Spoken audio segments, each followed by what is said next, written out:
At Thanksgiving dinner, my daughter-in-law shoved me so hard that I crashed out of my chair and onto the hardwood floor in front of 14 guests.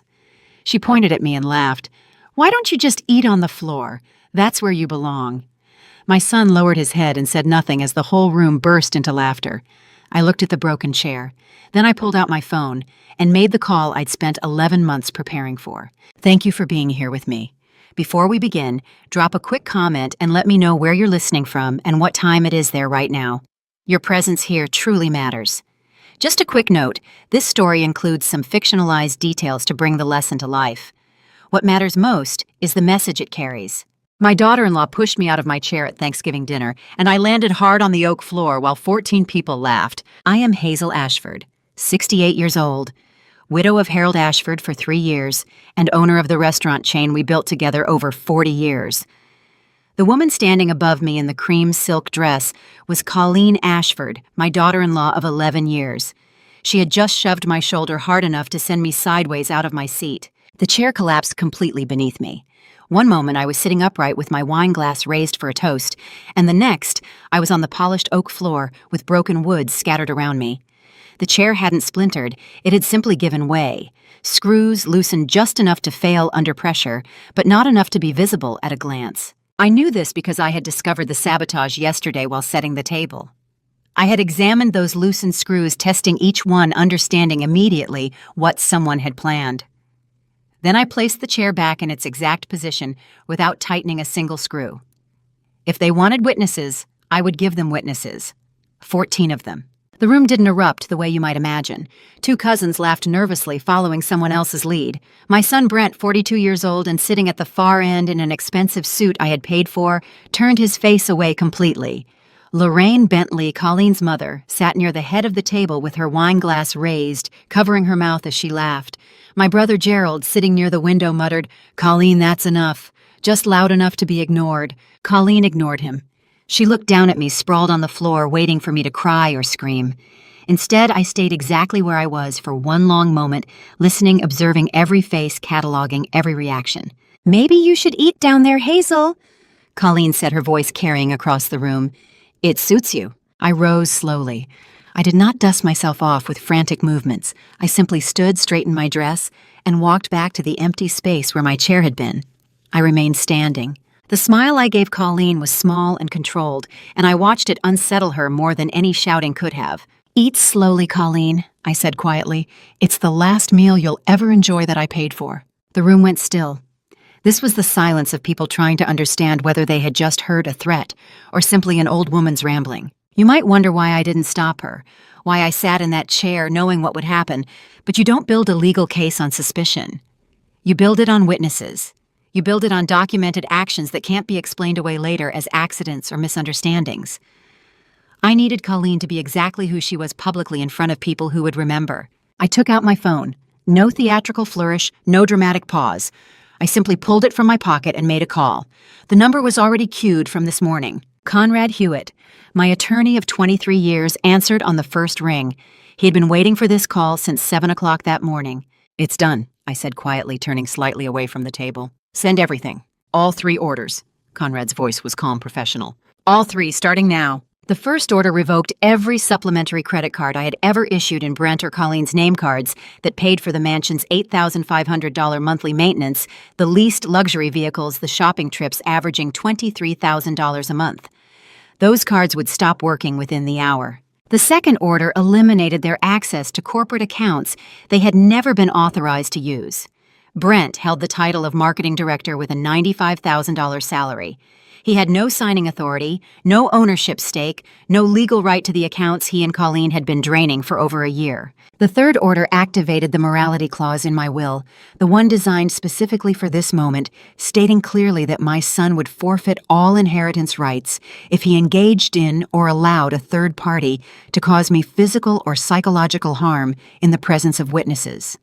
14 witnesses had just watched his wife push me to the floor while he turned away. The entire conversation took 90 seconds. I ended the call, slipped my phone back into my pocket, and looked up to find most of the table staring at me with confusion and discomfort. No one had understood the significance of that quiet phone call. For 11 months, I had carried the weight of their theft in silence, building a case with forensic accountants and attorneys documenting every fraudulent invoice, every forged signature, every stolen dollar. For 90 seconds, I had just dismantled their entire world with 3 words on a phone. Colleen was still laughing at the other end of the table, refilling her wine glass, leaning over to whisper something to her mother that made Lorraine smile behind her hand. She had no idea that her credit card would stop working in 47 minutes. She had no idea what 11 months of preparation looked like when it finally arrived. She had no idea that the chair breaking beneath me wasn't an accident I had survived. It was evidence I had manufactured. How does a $40,000 loan and a single corner restaurant become something worth stealing from your own mother? To understand how we arrived at that Thanksgiving table, you need to know what I was protecting. Harold Ashford, my husband of 39 years, stood beside me in 1983 outside our first restaurant location in Portland with a handshake loan from a bank manager who took a chance on us. We were both 31 years old, tired of working for other people, and convinced that good food made honestly was worth something to people who had spent all day working hard themselves. $40,000, Hazel, Harold had said the night before we signed the lease, sitting at our kitchen table with the paperwork spread between us. Either we build something or we lose everything trying. We built something. 16-hour days for the first 5 years, both of us working the line, managing orders, cleaning floors at midnight. Our son Brent grew up in that kitchen, doing homework at a corner table, while the dinner rush happened around him, asking me every afternoon, "Mom, can I help in the kitchen today?" He learned to crack eggs at 6, prep vegetables at 8, work the register at 10. By the time he turned 18, we had opened the second location. By the time he was 25, there were 4.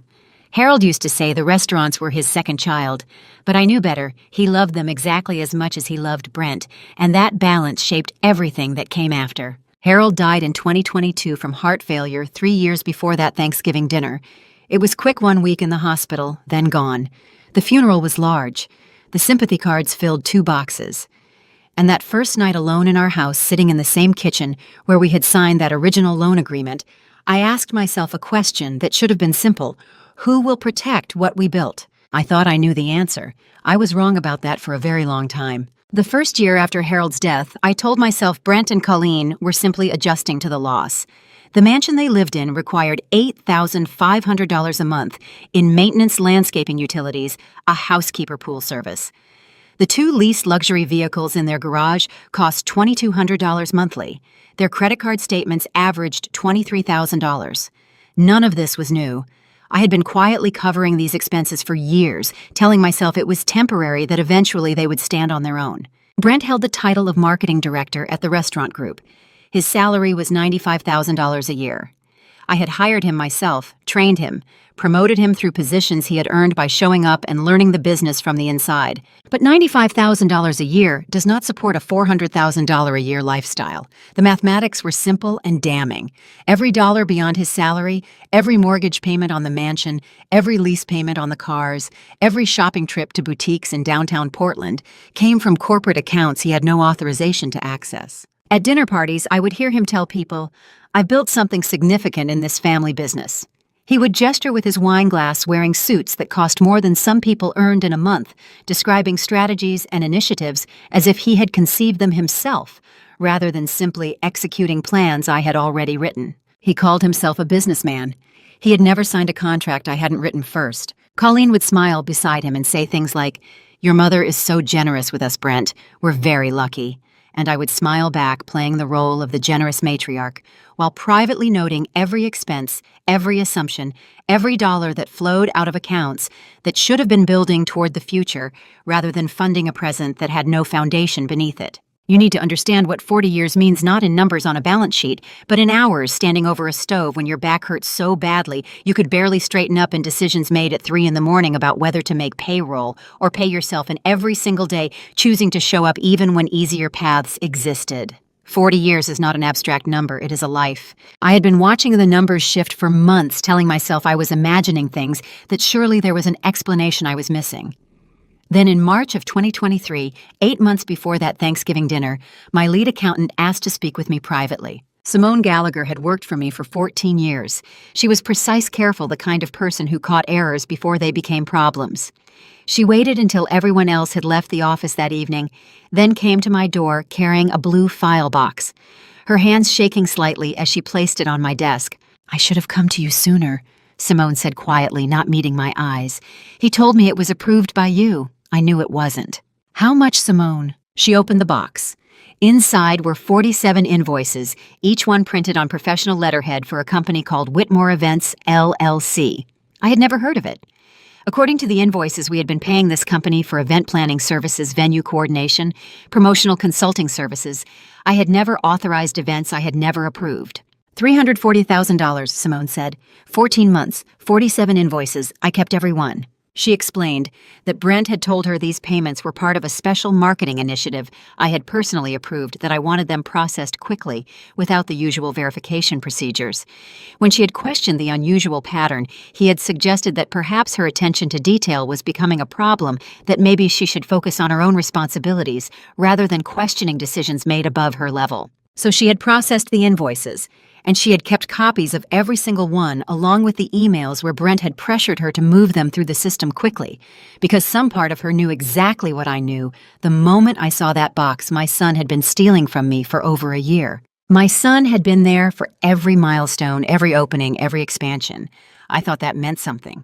I thought growing up in those kitchens had taught him the difference between earning and taking, between building something and simply claiming it because it was there. I looked at those 47 invoices for a long time, each one a small theft disguised as a legitimate expense, each one bearing my son's approval signature. Then I picked up the phone and called someone I had hoped I would never need to call. The woman I called sat in an office with 2 computer screens, 0 photographs, and a voice so flat it could have been reporting weather instead of the systematic theft of everything my husband and I had built. Faye Sinclair's office was in a downtown Portland building I had walked past 100 times without noticing. The space was modern, sterile white walls, glass desk, no personal decorations of any kind. She sat across from me, showing less emotion while reviewing evidence of $500,000 theft than most people show ordering coffee. I had found her name through a colleague who had once needed someone to untangle a partnership dispute. The recommendation came with a warning: she's expensive, she's thorough, and she doesn't care about your feelings. But if someone's stealing from you, she'll find it. I placed Simone's blue file box on her desk. Faye opened it without comment and began reviewing the contents in complete silence. 20 minutes passed. She made occasional notes on a legal pad, her pen moving in quick, precise strokes. She did not ask questions. She did not react. She simply read. Finally, she looked up. "This isn't sloppy," Faye said. "Someone who knows accounting did this, which means someone on the inside helped." The words hit harder than I expected. I had known Brent was involved, his approval signatures were on every invoice. But hearing it stated so clinically, the confirmation that this required expertise, rather than simple opportunism, made it feel more deliberate, more planned. "What do you need from me?" I asked. "Access to everything, 3 years back, no restrictions." She slid an authorization form across the desk. I signed it without reading the details, without asking about her fees, without hesitating. I needed to know the truth more than I needed to protect myself from what that truth might cost. Faye didn't care that these were my son's signatures on those invoices, my daughter-in-law's name on the company registration, my life's work bleeding out in small increments disguised as legitimate business expenses. She cared about the pattern, and the pattern, she explained in her flat, emotionless voice, never lied. Numbers told stories that people tried to hide, but if you knew how to read them, if you understood the language of cash flow and invoice timing and authorization chains, you could see exactly where money went and who had helped it get there. 3 weeks later, Faye called and asked me to meet her at my restaurant office after hours. I arrived to find her already there, laptop open, a folder thick with printed reports sitting on my desk. "Whitmore Events, LLC, she began without preamble. No physical address, no employees, no actual services rendered, just invoices. She showed me the business registration. The company had been created with the Oregon Secretary of State's office, using a registered agent service, the kind of bare minimum legal structure that exists only on paper. No website, no business license, no evidence it had ever done anything except receive payments from my company. "Who registered it?" I asked, though some part of me already knew. "Your daughter-in-law. Colleen's name is on the filing dated 3 weeks after your husband died." I sat very still. 3 weeks. Harold had died on a Tuesday in late February 2022. His funeral was that Saturday. The following Monday, I had returned to work because sitting alone in our house felt worse than facing the restaurant without him. And 3 weeks after that, while I was still learning to sleep in an empty house, still finding his coffee mug in the cabinet, and having to remind myself he wouldn't be using it, Colleen had been registering a company specifically designed to rob me. "There's more," Faye said, turning to another section of her report. "The shell company is one stream. There's a second pattern I found in your food supplier invoices." She explained that over the past 18 months, certain invoices from the company's primary produce supplier had been submitted with inflated amounts prices roughly 15 to 20% higher than the actual market rate. But when she cross-referenced these invoices with the supplier's internal records, which she had obtained through what she called professional channels, the real prices paid were significantly lower. Someone was creating two versions of each invoice. One inflated copy went through the corporate accounting system where Simone processed payments based on what appeared to be legitimate charges. A second accurate invoice showed the actual amount paid to the supplier. The difference, the gap between what the company paid and what the supplier actually charged, was being split between whoever was running the scheme. "How much?" I asked. "Estimated $180,000 over 18 months. The pattern started about 6 months after the shell company invoices began." Faye pulled up a spreadsheet showing the timeline.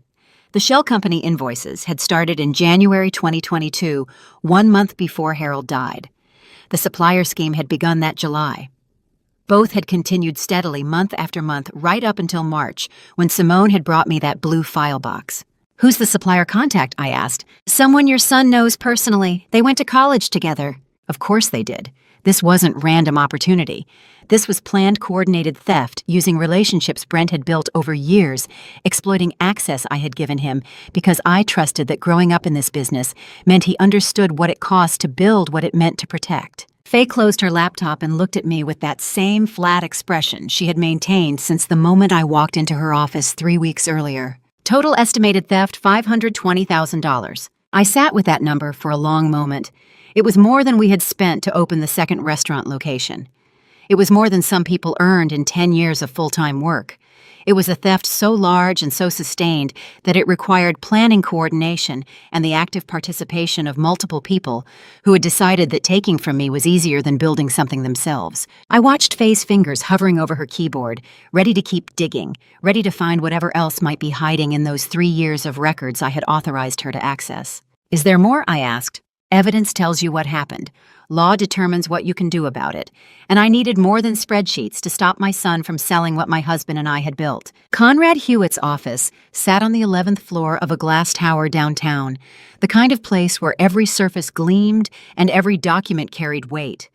I had chosen him because Simone trusted him and because his reputation for quiet ruthlessness matched what I needed. When I walked in that April morning with Faye's forensic audit in my briefcase, he already had 3 legal pads waiting. "I want to protect the restaurants," I said, "permanently, so that even if I leave everything to Brent in my will, he cannot sell them, cannot leverage them, cannot touch them." Conrad tapped his pen against the pad. "An irrevocable trust. You transfer ownership, now appoint trustees, set strict terms. Once it's done, even you cannot undo it." "How strict can we make those terms?" "As strict as you want. You can require that any sale needs unanimous trustee approval. You can name conditions under which a beneficiary loses access entirely." He paused. "You can make it impossible for your son to profit from what he's trying to steal." I opened the briefcase and slid Faye's audit across the desk. $520,000. Diverted through shell agreements, fake consultants' property schemes. All of it traceable to Brent. Conrad read in silence for 3 full minutes. When he looked up, his expression had not changed, but his tone had sharpened. "This is grounds for criminal prosecution. Have you considered that route?" "I have considered," I said, "that I do not want my son in prison. I want him out of my business and out of my life, but I do not want him in a cell." Then we build a legal trap instead. 3 components: a restructured will, an irrevocable trust, and access revocation orders, ready to execute the moment you give the word. He'll have no warning until it's already done. I nodded. "There's one more thing. I need a morality clause." Conrad raised an eyebrow. "Morality clauses are difficult to enforce. Courts don't like vague character judgments." "Not vague," I said. "Specific. If Brent allows a third party to cause me physical or psychological harm in the presence of witnesses, he forfeits his inheritance entirely. Every dollar goes to charity." He set down his pen. "That's not a standard clause." "It's not a standard situation. My son's fiancée pushed me at Easter dinner. He stood there and watched. I want to ensure that if it happens again, especially somewhere public, I have legal recourse that costs him everything." Conrad studied me for a long moment. "You're setting a trap." "I am setting a boundary," I corrected. "With consequences he will understand. If this clause triggers, he will challenge it. He'll claim you engineered the situation that the clause was designed to entrap rather than protect. Then we make sure the language is airtight. Witnesses, documented harm, no ambiguity. Can you draft it or not?" He picked up his pen again. "I can draft it, but Hazel, understand what you're building here. This isn't just asset protection. This is a legal guillotine. Once the blade drops, there's no undoing it." "Good," I said. "That's exactly what I need." By the end of May, all 3 documents were drafted, notarized, and locked in Conrad's office safe. The trust was irrevocable. The will was revised. The revocation orders were prepared, waiting only for my signature to strip Brent of every access code, every account password, every key to every property. All I had to do was wait for the right moment, the one where Colleen's arrogance and Brent's cowardice would hand me exactly the public incident I needed. I did not feel guilty about this. I felt surgical. But Conrad was not finished. In mid-June, he called me at home on a Saturday morning. "I want to bring someone in, a former employee. He reached out to me last week after hearing through mutual contacts that you were taking action against Brent." "Who?" "Perry Whitfield. He was a senior manager at the Canton location until Brent fired him 8 months ago. He says he has evidence you'll want to see." I remembered Perry. 51 meticulous, the kind of manager who trained new hires with patience and caught inventory discrepancies before they became problems. Brent had let him go in October, claiming budget cuts, and I had been too deep in grief over Harold to question it. "What kind of evidence?" "The kind he kept in a box under his desk," Conrad said. "Copies of documents he thought looked wrong. He didn't know what to do with them at the time, but he kept them." We met at Conrad's office on a Tuesday. Perry arrived carrying a blue storage box smaller than Simone's, but just as carefully organized. He shook my hand, and I saw the exhaustion in his face, the look of someone who had wanted to speak up for months and had not known how. "I should have come to you sooner," he said. "I knew something was wrong, but I didn't have proof, and I didn't think you'd believe me over your own son." "I believe evidence," I said. "Show me what you have." Perry opened the box and pulled out a folder. Inside were photocopies of emails, approval forms, payment authorizations. He laid one document on the table, a consulting agreement dated 14 months earlier. "This one bothered me the most," he said. "Brent told me it was approved by you directly. $95,000 to a property consultancy for site evaluation and market analysis. But when I asked him for the evaluation report, he said it was confidential. When I asked to see the consultancy's credentials, he told me to stop asking questions." I picked up the agreement. The contract was typed professional dense with legal language about service deliverables and payment schedules. At the bottom of the second page was a signature line. My signature line. I stared at the ink. The loops were close. The pressure was almost right. But the capital H leaned too far forward and the tail of the D curved where mine flattened. A forged signature. On a property consulting agreement worth $95,000. I set down my coffee and asked the question I already knew would gut me. Whose signature, Perry? Conrad's voice came through the speaker, quiet and careful. "Yours, Hazel. He forged yours." Theft is when someone takes what isn't theirs. Forgery is when they make you complicit in your own robbery by signing your name to documents you never saw. Conrad slid the consulting agreement across his desk. "The signature is close," he said. "Practiced. He studied your handwriting, probably traced exemplars, refined it until he thought it would pass." I stared at the forged H, the one that leaned too far forward. My coffee had gone cold in the mug I'd brought from home. "What was the purpose?" I asked. "Paper trail," Conrad said. "Anyone auditing the books would see this agreement, see your signature, and assume you'd authorize the expenditure. The consulting firm doesn't exist. The $95,000 went straight into an account Brent controls, but the document makes it look like legitimate business expense." Perry sat quietly in the corner chair. He'd brought me this evidence, and now he looked like a man who wished he'd burned it. "But I never signed anything like that," I said. "That's what makes it fraud," Conrad replied. "Criminal fraud, forgery with intent to deceive and financial harm. You could press charges." The air conditioning hummed. Outside the window, the city spread out in blocks of glass and concrete. "Is there more?" I asked. Conrad pulled a second folder from his drawer. Perry found 2 versions of this agreement in the system. Same consulting firm, same dollar amount, same forged signature, different account routing numbers. I looked at Perry. He met my eyes and nodded. Colleen thinks they're splitting everything 50-50, Conrad said. She thinks the money from this consulting agreement went into their joint account. But Brent made a second version routing funds to a private account only he controls. He's stealing from you, but he's also stealing from her. I set the mug down carefully. He conned his own wife. He did. Well, she thought they were partners. Yes. I'd spent months thinking my son was weak, easily led by his wife into bad decisions. But forging my signature on two separate agreements, one to hide theft from me and one to hide theft from her, required deliberate criminal intent. This wasn't a man who'd lost his way. This was a man who'd chosen a direction and walked it with precision. Does she know? I asked. Conrad shook his head. Not unless he's told her. And given that the point was to deceive her, I doubt he has. How much through the private account? $95,000 from this agreement alone. Faye is identifying other documents that might follow the same pattern. I thanked Perry, told him I would make sure he got the severance Brent had denied him. When he left, Conrad poured me fresh coffee black the way I'd drunk it since Harold died. 3 weeks later, Faye called me to her office. When I walked in, she had a whiteboard covered in boxes and arrows, a web of lines connecting names and account numbers in blue and red marker. 3 intermediary accounts, she said, tapping the board with the capped pen. 4 different bank routing numbers, 2 states. Whoever built this didn't learn it from YouTube tutorials. This is professional-grade money laundering architecture. I sat down in the chair facing her desk. The office smelled like dry erase marker and citrus hand lotion. Can you trace it? I asked. I already did. Followed the money backward through every layer, every shell company, every intermediary account. I expected it to dead end at some offshore registration. Instead, it goes all the way through to a financial consulting firm registered in Delaware.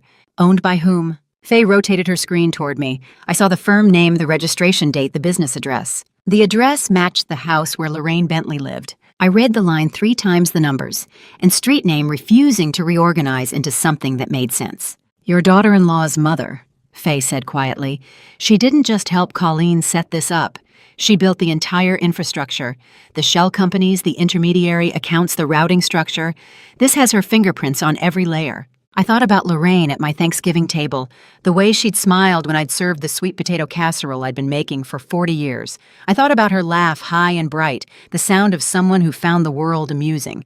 I thought about the Christmas dinners, the Easter brunches, the casual conversations over coffee in my kitchen, where she'd complimented my curtains and asked about the business Harold and I had built. Lorraine had sat at my dining table every Thanksgiving and Christmas for 11 years, complimenting the food I paid for drinking wine I provided, while quietly designing the financial infrastructure to rob me blind. How much did she take? I asked. Faye consulted her notes. Hard to say exactly. The consulting firm has been active for 14 months. Based on transaction history, at least $200,000 moved through her accounts. I stood up, the chair scraped against the floor. Send everything to Conrad, I said. Every document, every account number, every transaction. I want her name on every legal filing. That night, I sat in my kitchen with the lights off the street lamp casting shadows across the counter, where I'd rolled out pie dough every holiday while Lorraine watched and chatted about her book club. I thought about every smile that had never reached her eyes. Then I called Conrad and told him to add her name to everything. Because if she wanted to play architect, I'd show her what 40 years of building something actually looked like when it fought back. Conrad called at 9:30 on a Tuesday night and asked if I could meet him at the flagship restaurant immediately. He'd found something that couldn't wait until morning. I drove through empty streets, the city quieter than it had been all day, streetlights casting orange pools across the pavement. When I pulled into the parking lot, Conrad's sedan was already there, parked near the front entrance under the sign Harold and I had commissioned in 1984, the one with the script lettering that still looked elegant 40 years later. He'd unlocked the door and turned on the dining room lights. The restaurant smelled like it always did, after closing a mix of cleaning solution and the faint ghost of grilled meat and fresh bread. The chairs were upside down on the table's legs, pointing toward the ceiling, like a forest of wooden bones. Conrad sat in the corner booth, the one with the red leather that we'd reupholstered twice but never replaced. A manila folder lay open on the table in front of him. What did you find? I asked. He pushed the folder toward me. Property transaction documents, filed with the county clerk's office 4 days ago. I have a monitoring alert set up for any filings related to your restaurant properties. I sat down across from him. The leather was cool against my back, familiar in the way that things you've touched 1,000 times become part of your body's memory. The first page was a letter of intent, formal and dense with legal terminology. I scanned the parties seller listed as Ashford Family Restaurant Group buyer, listed as Meridian Property Development, LLC. Purchase price $1,200,000. They signed a letter of intent to sell the flagship location. Conrad said, $1.2 million. The real value is $2.8. I looked up from the paper. When does it close? December 31st. They're moving fast, Hazel. They expect to finish this before you find out. The fluorescent lights hummed overhead, the same fixtures we'd installed in 1997 when we renovated the dining room. I'd stood on a ladder and helped Harold position them, arguing about whether warm white or cool white would make the food look better. Brent has no authority to execute property sales, I said. He's an authorized manager for daily operations. Selling real estate requires my signature. I know, Conrad said, which is why they'll forge it again, or they'll claim implied authority, or they'll argue you've been incapacitated and Brent is acting in the company's best interest. They've already demonstrated willingness to commit fraud. This is just fraud at a larger scale. I turned to the second page. The buyer's information listed a business address in Delaware, a registered agent, and 3 principal partners. The third name on the list was annotated with a footnote. Who's the buyer? I asked, though part of me already knew. A real estate development firm, Conrad said. The principal partner is listed as an associate of Lorraine Bentley. According to corporate records, they've worked together on 4 previous property acquisitions. I set the document down carefully, aligning its edge with the table's border. This restaurant, the one with the corner booth where Harold proposed 43 years ago, where Brent took his first steps in the kitchen, where we'd celebrated every milestone that mattered. They were selling it like a used car to their accomplice for pocket change. They're stealing this building and the land, I said. Not just the money in the accounts, the actual property. Yes, Conrad said. And once the sale closes, even if you prove fraud unwinding, a completed real estate transaction is extraordinarily difficult. The buyer can claim good faith. Purchase the title company will have issued a policy. The money will have moved through multiple accounts. You could spend years in court and still lose the restaurant. I thought about the kitchen, the one where Harold had taught our line cooks how to season a perfect steak, where I developed the recipe for our signature barbecue sauce that people still drove 2 hours to taste. I thought about the photographs on the wall near the host stand, 40 years of staff parties and anniversary celebrations, faces of people who'd worked for us and built their own lives with the paychecks we'd signed. What are my options? I asked. Legally, file an injunction to block the sale, which requires proving fraud before December 31st. Brent and Colleen will fight it. Discovery will take months. Even if you win, the process will be expensive and public. Or you trigger the morality clause before they can close the sale. Once Brent forfeits his inheritance, he loses all claim to any business assets.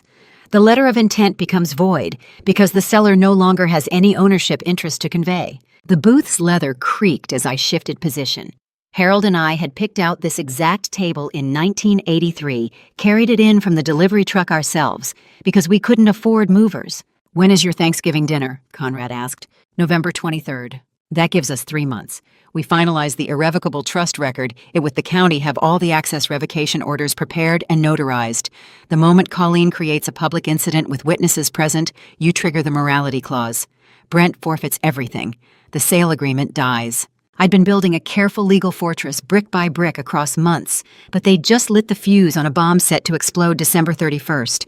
I had to detonate mine first. Can we make it airtight in 3 months? I asked. We can, Conrad said, but it requires perfect execution.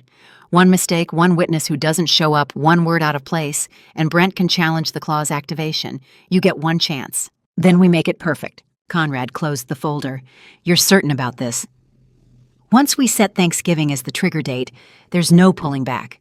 You're turning a holiday dinner into a legal ambush. I looked around the dining room at the tables Harold and I had chosen, the paint color we'd argued over the framed newspaper review from our first year that hung near the register. Every surface held a memory, every corner stored a piece of our lives. They were going to sell my restaurant, the one Harold and I opened with a $40,000 loan and 30 years of our lives, for less than half its value before Christmas. I looked at Conrad across the table we'd picked out together in 1983 and said, "Move everything up. Thanksgiving."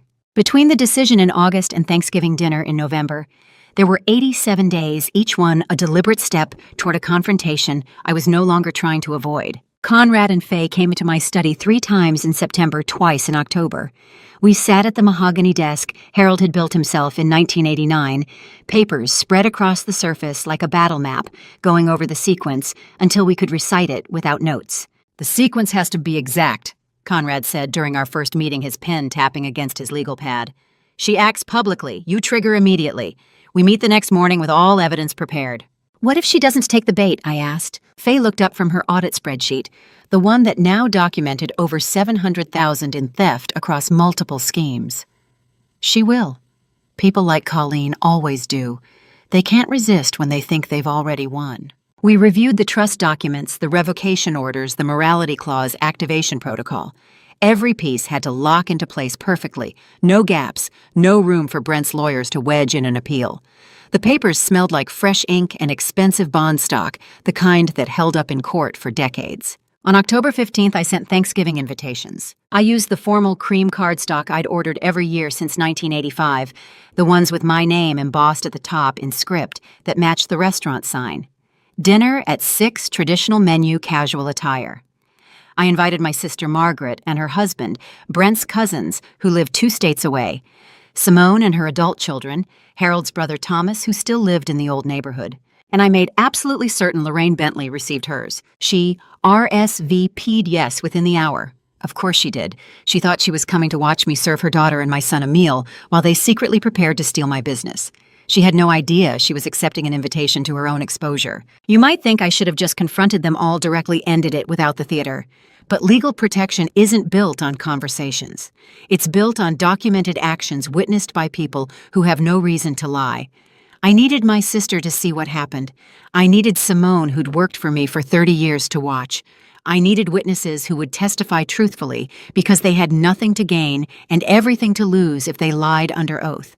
By mid-November, every document was signed, notarized, and filed. The irrevocable trust protecting the restaurants was recorded with the county. The access revocation orders sat in Conrad's office, safe, ready to execute the moment I made the call.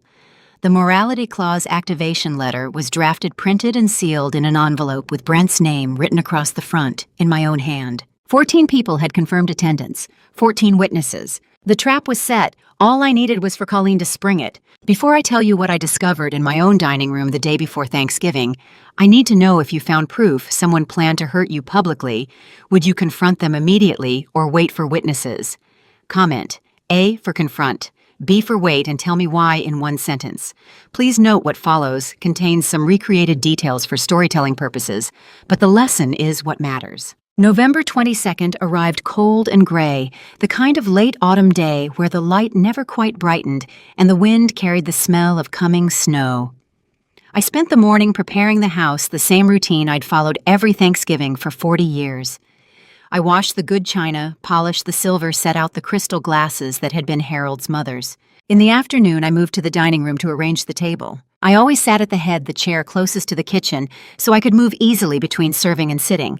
It was a sturdy piece oak with a carved back part of the set Harold and I had purchased for our 15th anniversary. When I pulled it out to wipe down the seat, something felt wrong. The chair shifted under my hand, rocking slightly when it should have been solid. I crouched down and examined the joints. The screws connecting the seat to the legs had been loosened, backed out just enough that the chair would collapse under weight, but not enough to be visible at a glance. I tested each one carefully. Someone had used a screwdriver, methodically weakening every connection point. My hands were steady as I stood up. The house was quiet except for the furnace running in the basement, warm air pushing through the vents with a soft mechanical hum. Someone had sabotaged my chair. Someone had planned for me to fall publicly at tomorrow's dinner, to collapse in front of my family and guests in what would look like a humiliating accident. And there was only one person who would benefit from making me look weak, confused, possibly injured, the same person who needed witnesses to believe I was no longer competent to run my own business. I could tighten the screws, I could call Conrad, I could cancel tomorrow. Instead, I placed the chair back in its exact position at the head of the table, screws still loose, joints still weakened, ready to collapse the moment I sat down. Because if that's what they planned, then let them have their moment. They would need witnesses to make the humiliation complete. So would I. Tomorrow evening, when Colleen's hand pushed my shoulder and that chair collapsed beneath me in front of 14 people, I would not be surprised, would not panic, would not cry. I would be exactly where I needed to be, with exactly the witnesses I needed watching. I left that chair exactly where it was, screws loosened, ready to collapse. Tomorrow evening, when Colleen pushed me and it broke beneath me in front of 14 witnesses, I wouldn't be the victim of an accident. I'd be the architect of her own exposure. Thanksgiving was 20 hours away. The morning after Thanksgiving, Colleen sat at Le Pigeon with 3 friends ordering champagne mimosas, like a woman who had no idea her world had ended 47 minutes after she pushed me out of my chair. I heard about the brunch from Simone, who heard it from her daughter Rachel, who'd been at the restaurant with her own friends 2 tables away. According to Rachel, Colleen looked radiant, laughing at something someone said. Her blonde hair swept up in the kind of casual elegance that takes an hour to achieve. The restaurant was the type Colleen preferred: exposed brick Edison bulbs, hanging from reclaimed wood beams, a prix-fixé brunch menu that started at $45 per person before drinks. She ordered the salmon Benedict.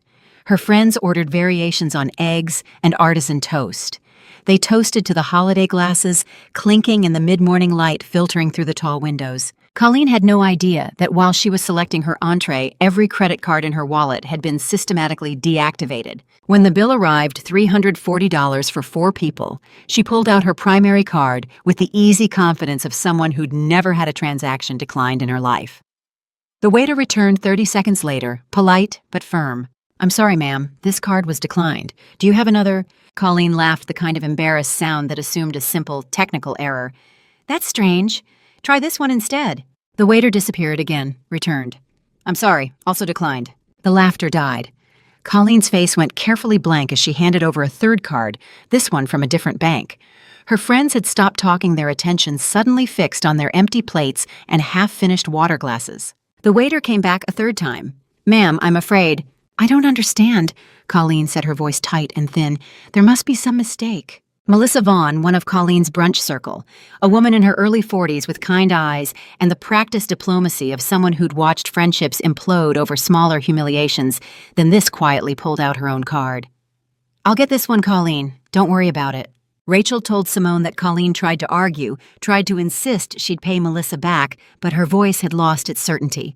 She left the restaurant 10 minutes later, her phone pressed to her ear, calling Brent again and again, while her friends exchanged the kind of looks that mean a story will be retold at future brunches without the person it's about. 17 calls, every single one went straight to voicemail. There's a particular kind of justice in watching someone humiliated at the same kind of expensive restaurant they've been charging to your accounts for years. $340, the same amount they average stealing from me every month. When Colleen reached the mansion gates, her automatic access card failed. The reader blinked red, indifferent, and final. She had to call the house phone to be buzzed in manually, her card now just a useless piece of plastic in her designer wallet. That afternoon, Brent arrived at the restaurant corporate office. I was at my desk reviewing inventory reports when I heard him in the hallway, his voice raised, demanding to know why his keycard wasn't working. The magnetic lock had flashed red when he swiped it, the same system we'd installed 5 years ago to track employee access. Someone from the kitchen staff had let him in through the back entrance, probably out of confusion more than kindness. He didn't knock. He shoved open my office door hard enough that it hit the doorstop with a sharp crack. "What did you do?" he said. "Do you have any idea what you've done?" I looked up from my computer. He stood in the doorway, breathing hard, his face flushed, his tie loosened like he'd been pulling at it during the drive over. My son. 42 years old, and in that moment, he looked exactly like he had at 16 when I'd caught him stealing cash from the restaurant register, and he'd tried to lie his way out of it. "Good afternoon, Brent," I said. "Please close the door and sit down." "I'm not sitting down. Tell me what the hell you think you're doing. Colleen's cards are all declined. My office access is revoked. What is this?" "I revoked your access to accounts you were never authorized to use," I said. My voice was calm, even the same tone I'd used to train employees for 40 years. "And the supplementary credit cards which I was paying for, those have been canceled." "You can't do this." "I already have. Everything was executed legally through the company attorneys and the bank. You'll find your employee account, the one for legitimate business expenses, is still active. But your access to my personal accounts and the discretionary funds you've been using are permanently closed." He stepped closer to the desk, his hands clenched. "I'll sue you. I'll take you to court. You're welcome to try, I said. In fact, I encourage it. Discovery should be interesting. The office smelled like the coffee I'd made that morning, now cold in the ceramic mug beside my keyboard. Outside the window, the parking lot was half empty, the afternoon shift not yet arrived. I opened my desk drawer and pulled out a manila envelope. You have a meeting tomorrow morning, 10 a.m. conference room at Conrad Hewitt's office downtown. The address is on the card inside. Brent took the envelope like it might burn him. What is this? A formal meeting, I said. Attorneys will be present, forensic auditors, bank representatives. We'll be reviewing financial discrepancies dating back 18 months. I suggest you bring legal counsel. He stared at the envelope, then at me. You're doing this because Colleen pushed you, because of one argument at dinner. I'm doing this because you forged my signature on financial documents, I said. Because you created shell companies to embezzle from the business your father and I built. Because you signed a fraudulent sales agreement to sell the flagship restaurant for half its value to your mother-in-law's associate. Should I continue? My son stood in my office yelling threats about lawyers and lawsuits, and all I felt was the weight of 40 years of choices that had led to this single moment of absolute clarity. I was done protecting him from consequences. He walked out and slammed the door hard enough to rattle the framed photo of Harold and me on opening day. I looked at the door for a moment, then turned back to my desk and finished my coffee. It had gone cold, but I drank it anyway. That night, I sat alone in my bedroom with a photograph of Harold and our son taken on opening day in 1983, and I asked myself the question that had carried me through 11 months of investigation. Was I doing this out of love or anger? The photograph was faded now, the colors muted by 40 years of light exposure. Harold stood in front of the restaurant sign we'd commissioned, his arm around 5-year-old Brent, both of them grinning at the camera. Brent wore a miniature chef's hat Harold had ordered specially from a restaurant supply catalog. His whole hand fit inside Harold's palm. I'd carried that image through every meeting with Conrad, every audit session with Faye, every moment when I'd wanted to stop and pretend I hadn't seen what I'd seen.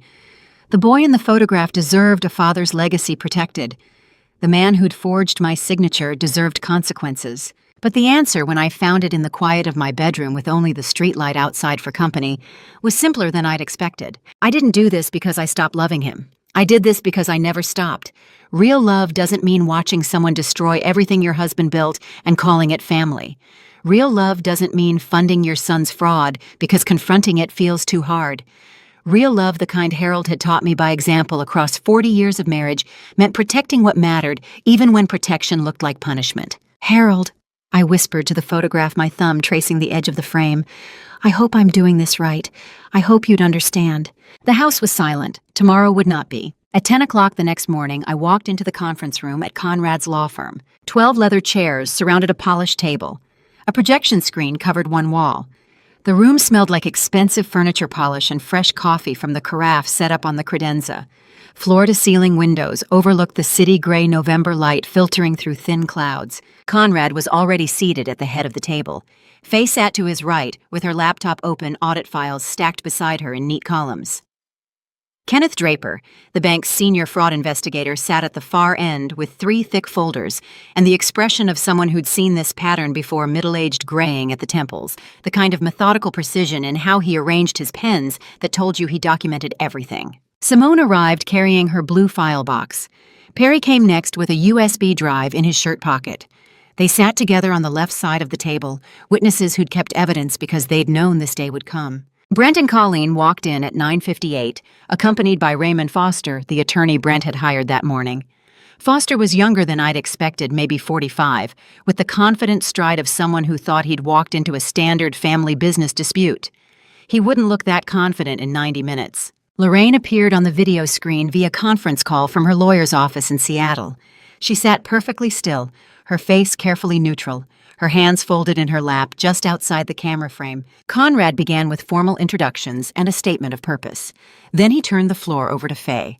I'll be presenting findings from an 11-month forensic audit of Ashford Family Restaurant Group financial records, Faye said. She clicked to the first slide. A cash flow map appeared on the screen lines connecting bank accounts in red and blue. March 2023 through November 2023. We identified $736,000 in unauthorized transfers. Foster leaned forward, taking notes. Brent sat very still. Slide 2, shell company registrations and corporation dates, registered agents. Slide 3, signatory lists showing Brent's name on accounts he'd never been authorized to open. Slide 4, consulting agreements, vendor invoices, property assessments, all fake, all designed to create paper trails for theft. 11 months I'd spent building this moment. March through November. Faye and Conrad and Simone and Perry. Every invoice traced, every signature verified, every lie documented. And it took 8 slides to dismantle what they'd spent 14 months stealing. Slide 5 showed the timeline. Foster's confident demeanor cracked slightly. He leaned over and whispered something to Brent. Brent shook his head. Slide 8, the forged consulting agreement, $95,000, signature analysis confirmation. My signature on the left, Brent's forgery on the right, the differences highlighted in yellow. Brent turned completely pale. Signature analysis confirms forgery. Faye said, her voice calm and clinical. Exemplars were provided by Mrs. Ashford. Analysis conducted by certified forensic document examiner Patricia Caldwell. Full report is included in your materials. Foster stopped taking notes. He leaned close to Brent and whispered urgently. Brent didn't respond. Conrad turned to Simone. Mrs. Gallagher, would you like to add anything to the financial presentation? Simone placed the blue file box on the conference table with a soft thud that echoed in the quiet room. 47 invoices, 14 months. Everyone kept because I knew this day would come. Perry plugged his USB drive into the laptop. Email correspondence. Brent instructed me to delete these files 8 months ago. I kept backup copies on my personal drive instead. The emails appeared on screen. Brent's name in the sender field, instructions to process payments to vendors that didn't exist, requests to expedite transfers without standard approval protocols. Lorraine sat frozen on the video screen, silent and unmoving. Foster whispered again to Brent, his hand on Brent's forearm, his voice too low for me to hear, but his urgency visible in the way he leaned in close. You learn something about people when you watch them realize they've been completely outmaneuvered. Some fight harder, some crumble, and some, like my son in that moment, simply go very still and stop looking at their accomplice. Kenneth Draper opened his first folder. The bank has flagged these transactions for criminal fraud investigation.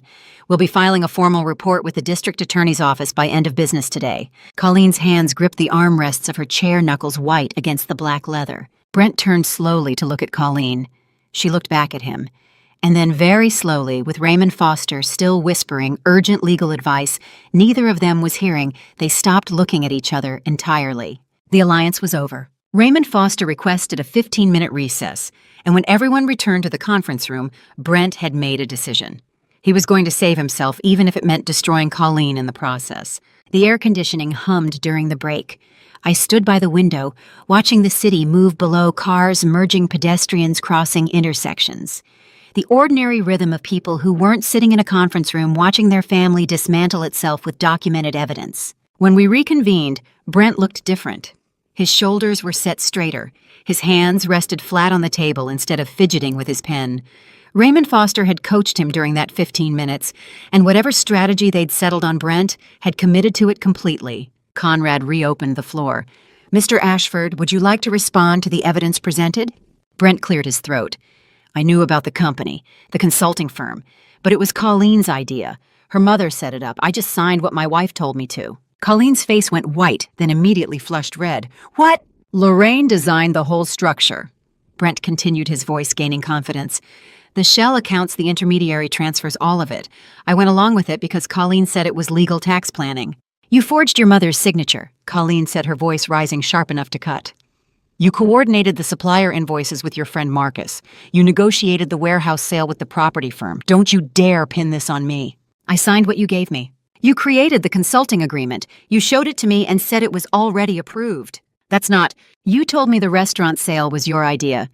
You said we'd split the money and use it to start over somewhere your mother couldn't control you. Raymond Foster put his hand on Brent's arm, trying to stop him from responding, but Brent shook him off. The forged signature was your suggestion, Brent said.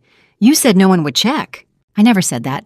You told me you had signing authority. I watched my son and his wife dismantle each other with 11 years of shared secrets. 8 minutes of accusations, each one more specific than the last, each one confirming details Faye had suspected but couldn't quite prove. Lorraine sat frozen on the video screen, smart enough to stay completely silent while they handed prosecutors a roadmap to federal fraud charges. Conrad let them continue for exactly 3 more minutes before he raised his hand. "Thank you both. I think we have sufficient information to proceed with settlement discussions." There's a difference between legal justice and emotional satisfaction.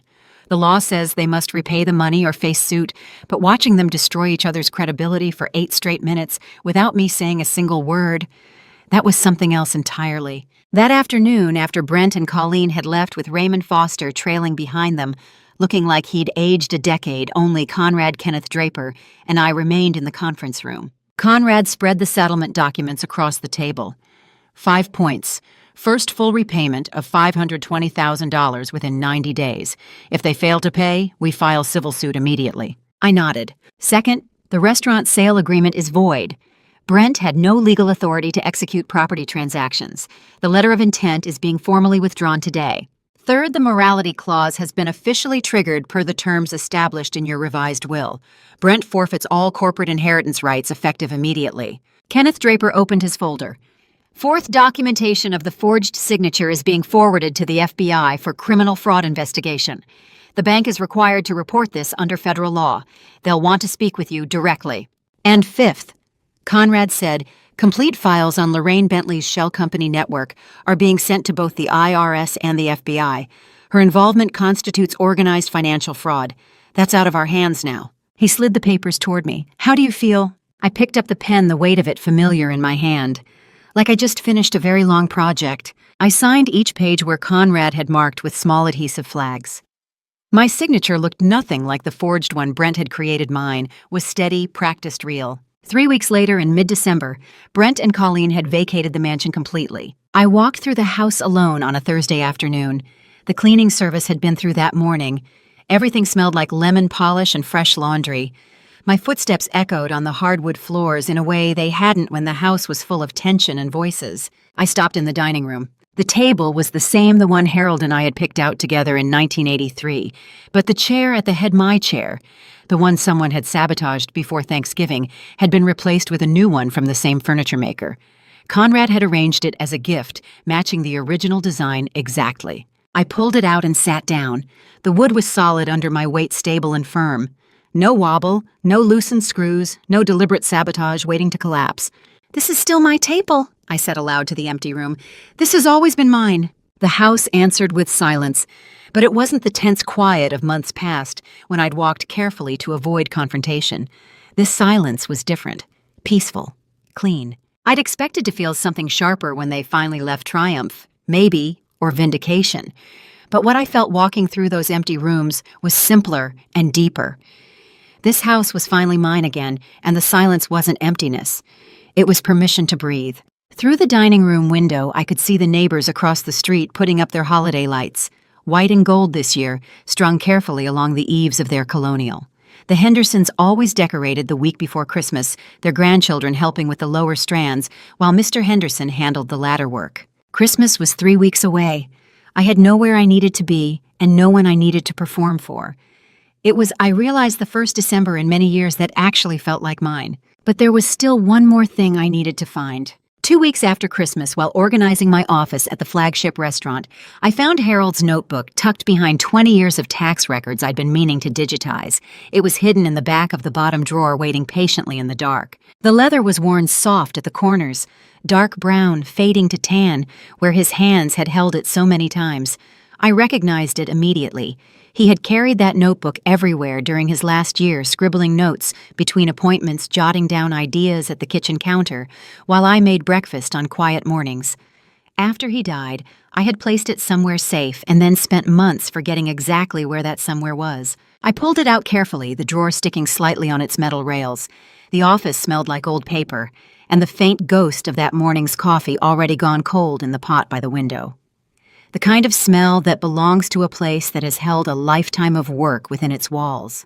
The first pages were pure business, supplier phone numbers, recipe adjustments, careful observations about which menu items sold best on Tuesdays versus Saturdays.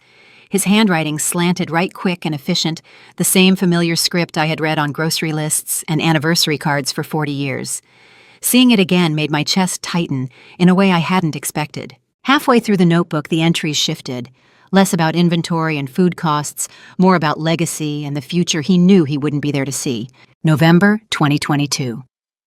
3 weeks before he died.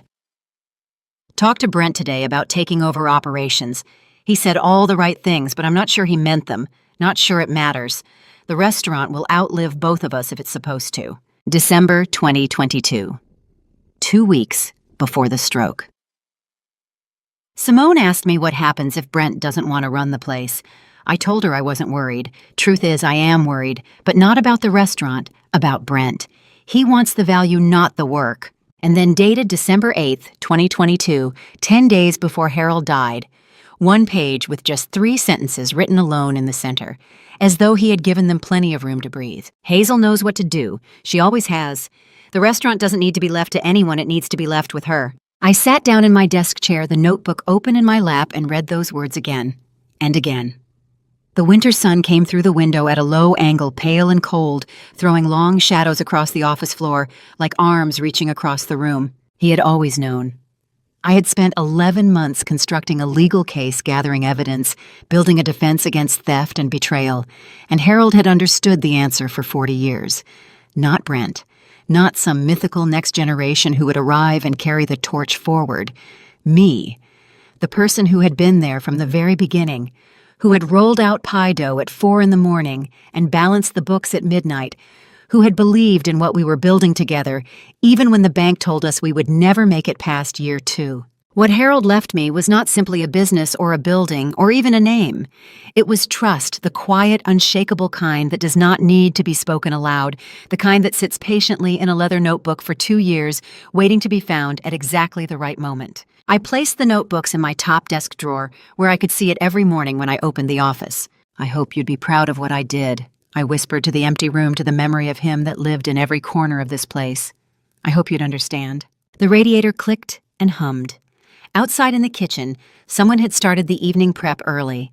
I could hear the familiar rhythm of chopping, the steady sound of a life that continued even after everything that had tried to stop it. On a cold morning in early January 2024, I opened the flagship restaurant doors at 7 a.m, the same time they had opened every single day for 41 years. The lock turned with the smooth, certain click of a mechanism that had been oiled and maintained and used so many thousands of times that it knew exactly what it was supposed to do.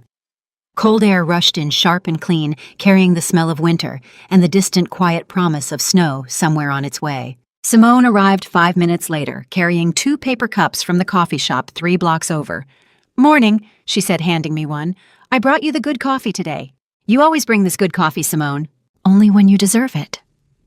She smiled, the kind of smile that holds 30 years of shared mornings inside it and understands everything without needing a single word of explanation. "How are you doing?" "Better," I said. "Better than I've been in a long time." The kitchen staff filtered in one by one, as they always did. Marcus, the morning line cook, who had been with us for 12 years and knew this kitchen the way most people know their own homes. Jennifer, who handled prep and could dice an onion faster than anyone I had ever watched work. 2 dishwashers whose names I had learned and relearned a dozen times, because that particular position turned over quickly, but whose quiet and essential work I appreciated deeply every single shift. The kitchen came alive with the sounds I had heard for 4 decades, coffee brewing and the industrial pot bread going into the toaster, the metallic clank of pans being pulled from their hooks along the wall, the steady hiss of the grill heating up, the soft, heavy thud of the walk-in refrigerator door swinging shut. Those sounds were not background noise.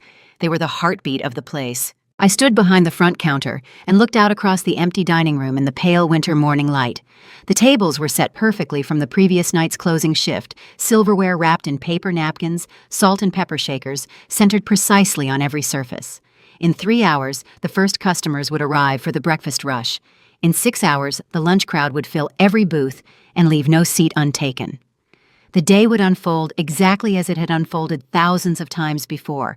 And that repetition, that reliability, that steady and faithful sameness, that was the entire point. Harold and I opened this place in 1983 with a $40,000 loan and an unwavering belief that good food made honestly is genuinely worth something to people.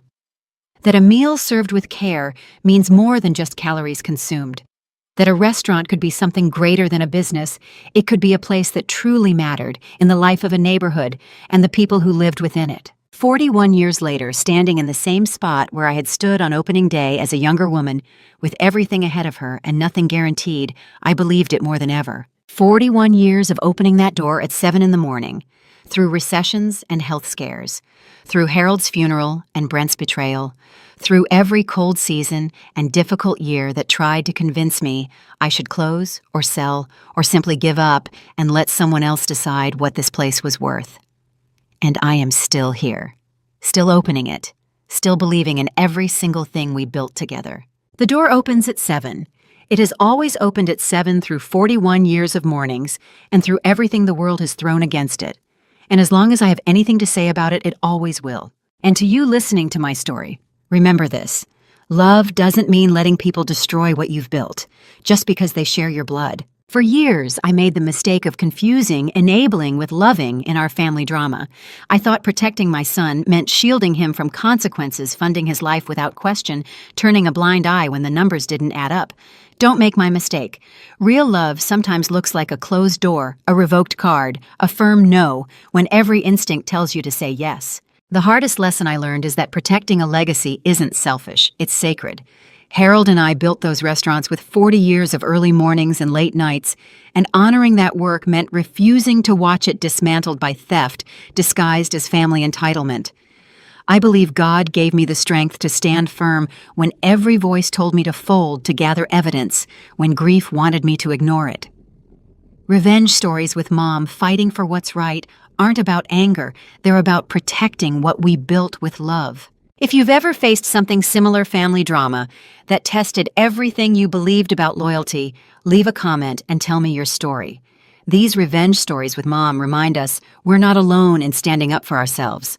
Please share this with someone who needs to hear it and subscribe to Silent Revenge with Auntie May for more stories that honor truth over comfort. Thank you for staying until the very end of this journey with me. As a final note, this story contains fictionalized details created for reflection and learning. What matters is the lesson it carries. God bless you.